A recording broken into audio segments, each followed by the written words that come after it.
In this video, I'll be showing you how to fix Chromebook frozen or unresponsive screen. It's a very simple method, so if you find this video helpful, be sure to drop a like and subscribe. Now, if your Chromebook screen is frozen or completely unresponsive, the most effective fix is a hard reset.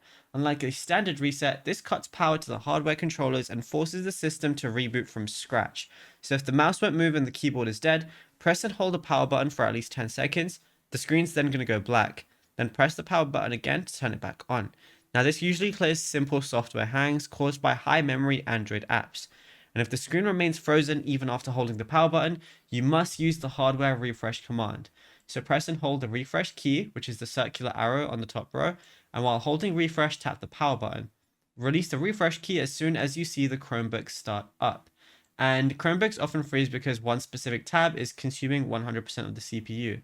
So once you get the screen moving again, press search and escape together to open the Chrome OS Task Manager. Look for any process with a high CPU percentage or a frozen status. Select it and then click End Process. But if you found this video helpful, be sure to drop a like and subscribe. And also be sure to check out all our other tutorials on the channel as well.